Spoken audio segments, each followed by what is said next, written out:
नमस्कार दोस्तों, आज हम सुनेंगे शिव की अद्भुत कहानी। तो चलिए शुरू करते हैं। शिव जो तुम्हारे भीतर बैठा है। कभी हिमालय की निस्तब्धता में एक युवा साधक बन गया।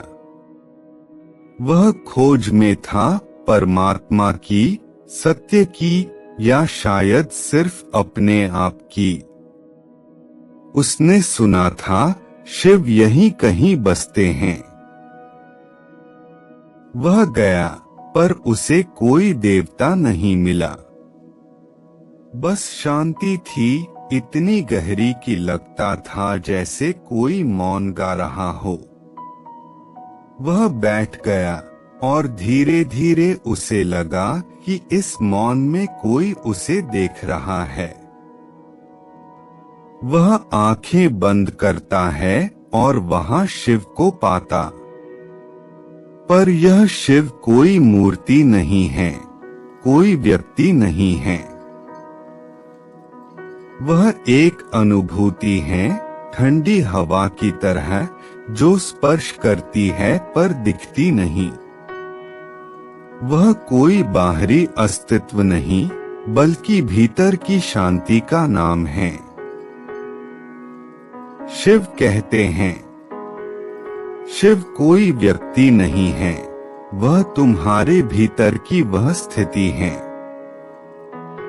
जहां से तुम सब कुछ देख सकते हो और कुछ भी पकड़ते नहीं। वह साधक पूछता है, भगवान आप सदा ध्यान में क्यों रहते हैं? आप संसार में क्यों नहीं उतरते? शिव हंसते हैं। वह हंसी भी गूंजती नहीं, बस भीतर उतरती है। वह कहते हैं, मैं ध्यान में नहीं बैठा हूं, मैं तो स्वयं ध्यान हूं। तुम लोग संसार में भाग रहे हो और मैं वही हूं जहां भागना असंभव है। पहला अध्याय, तृष्णा की नदी। साधक लौटता है गांव में। वहां लोग भाग रहे हैं, कोई धन के पीछे, कोई प्रेम के पीछे, कोई प्रसिद्धि के पीछे। वह भी उलझ जाता है। वह भूल जाता है कि उसने शिव को देखा था। वह प्रेम में पड़ता है, धोखा खाता है, दुखी होता है। वह सोचता है सत्य शायद इन अनुभवों में है। शिव कहते हैं, जब तक तुम प्रेम में नहीं गिरते, तुम प्रेम को नहीं जान सकते। पर जब तुम प्रेम में गिर जाते हो, तब समझते हो कि प्रेम किसी दूसरे में नहीं था। वह तो तुम्हारे भीतर की लहर थी।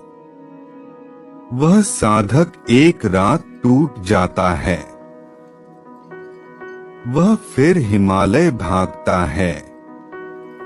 वही जगह, वही मौन, वही ठंडी हवा। वह कहता है, भगवान मैंने सब खो दिया।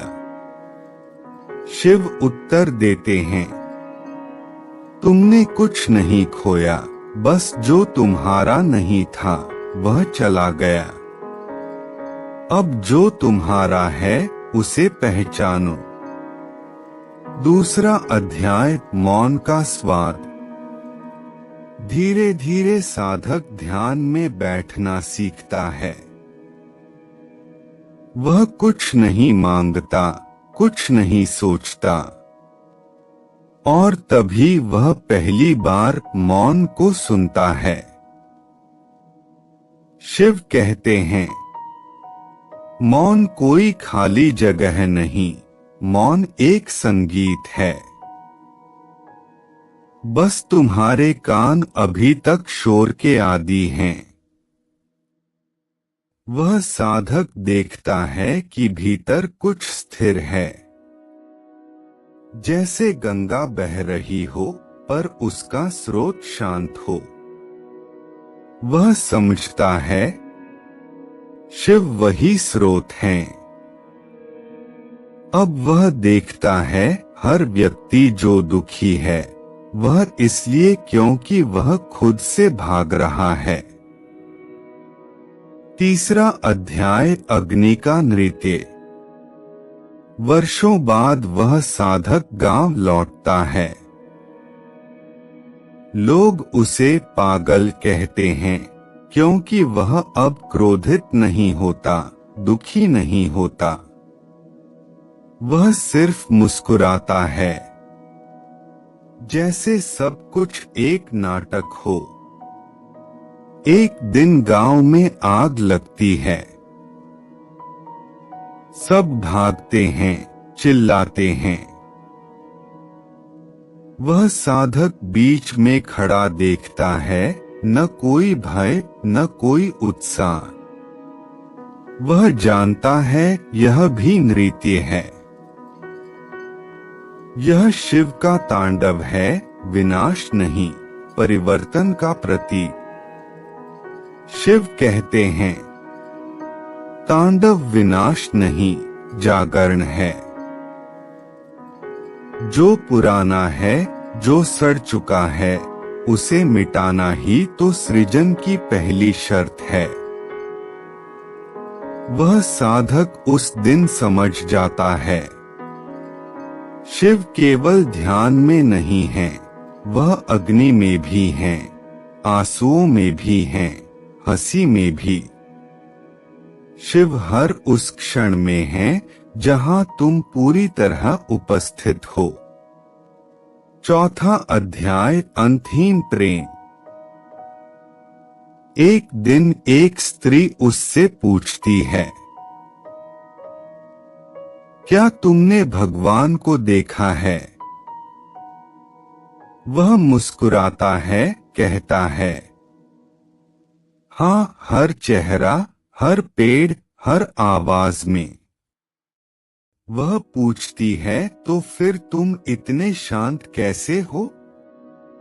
वह कहता है, क्योंकि अब कोई मैं नहीं बचा जो अशांत हो सके। शिव कहते हैं, जब मैं मिटता है तभी प्रेम जन्म लेता है। और वह प्रेम किसी व्यक्ति से नहीं, समस्त अस्तित्व से होता है। वह साधक अब बोलता नहीं, सिखाता नहीं, बस चलता है, लोगों को देखता है। और जहां जहां वह जाता है वहां वातावरण बदल जाता है। लोग कहते हैं यहाँ कोई ऊर्जा है, पर वह तो बस मौन में जी रहा होता है, शिव की तरह। अंतिम अध्याय तुम्हारी ही कहानी। शिव कहते हैं, यह कहानी किसी साधक की नहीं, तुम्हारी है। हर कोई उसी हिमालय की ओर भाग रहा है, कभी प्रेम के नाम पर, कभी ध्यान के नाम पर, कभी पीड़ा से बचने के नाम पर। और जब तुम रुकते हो तभी शिव प्रकट होते हैं। शिव कोई देवता नहीं जो तुम्हें वरदान देंगे। वह एक स्थिति है जहां तुम संपूर्ण साक्षी और प्रेममय हो जाते हो, जहां कुछ पाने की इच्छा नहीं बचती और जहां हर सांस एक ध्यान बन जाती है। शिव के स्वर में निष्कर्ष। शिव को मत खोजो, अपने भीतर जो नाच रहा है उसे देखो। कभी आंसू में, कभी हंसी में, कभी मौन में, वही शिव हैं। और जब तुम यह जान लोगे तो तुम्हें एहसास होगा कि यह कोई कथा नहीं थी, यह तुम्हारी अपनी यात्रा थी। लाइक, शेयर और सब्सक्राइब जरूर करें और कमेंट में ओम नमः शिवाय लिखें और यह भी बताएं कि आप यह YouTube वीडियो कहां से देख रहे हैं और अगला वीडियो किस टॉपिक पर चाहिए। और अगर कोई जीवन से संबंधी समस्या हो तो आप हमें कॉल करके वह भी पूछ सकते हैं।